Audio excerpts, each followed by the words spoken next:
जय हिंद दोस्तों। आज का जो हमारा टॉपिक है वो है चतुष्वर्णीय वर्ण व्यवस्था पर। जैसा कि गीता में वर्ण व्यवस्था के बारे में बड़े बड़े मोटिवेशनल स्पीकर पंडा पुरोहित ज्ञान बघाड़ते हैं और कहते हैं वर्ण व्यवस्था जन्म के आधार पर नहीं कर्म के आधार पर है।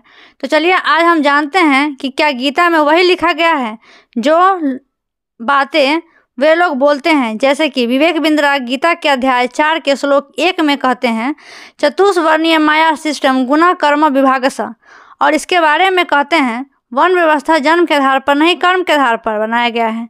लेकिन जब हम वही श्लोक को व्याख्यात्मक ढंग से अध्ययन करते हैं तो उसका परिणाम कुछ और ही निकलता है। पहला, गीता में स्पष्ट लिखा गया है वर्ण व्यवस्था में जन्म की प्रधानता है, यानी जन्म के आधार पर ही वर्ण व्यवस्था मान्य है, ना कि कर्म के आधार पर। दूसरा, जीविका और विवाह व्यवहार के लिए जन्म की प्रधानता है, यानी जिस वर्ण में आप जन्म लिए हैं उसी के अनुसार काम भी करना है और विवाह भी, यानी कि आप जिस जात में जन्म लिए हैं उसी जात से आप शादी कर सकते हैं, दूसरा जात से नहीं कर सकते हैं। यह गीता में लिखा गया है। तीसरा है सामान्य धर्म के अनुसार समदामिक पालन करने वाला और अच्छे आचरण वाला शूद्र भी यदि ब्राह्मणोचित यज्ञ आदि कर्म करता है और उसे आजीविका चलाता है तो वह पाप का भागी होगा। अर्थात शूद्र जितना भी पढ़ लिख ले, ज्ञानी हो जाए, वह पूजा हवन नहीं करा सकता। अगर वह पूजा हवन करता है तो वह पाप का भागी होगा। तो फिर शूद्रों का क्या काम?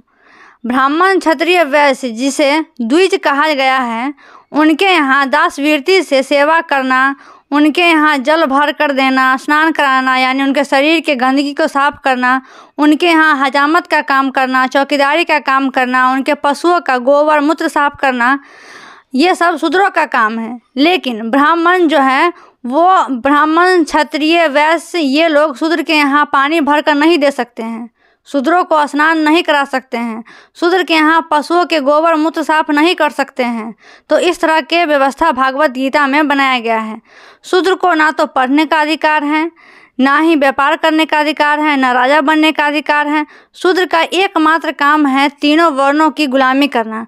तो आपने देखा कि इस तरह गीता में वर्ण व्यवस्था की सहायता लेकर जाति व्यवस्था को मजबूत किया गया है और हमारे समाज को टुकड़ों टुकड़ों में बांट दिया गया है।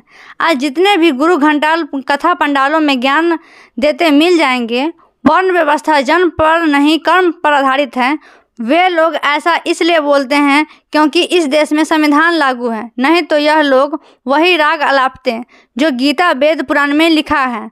और दूसरा सवाल यह है कि इनका धंधा रोजी रोटी इन्हीं मंद ग्रंथ गीता वेद पुराण से चलता है, तो फिर इनके बारे में सच्चाई क्यों बोलेंगे?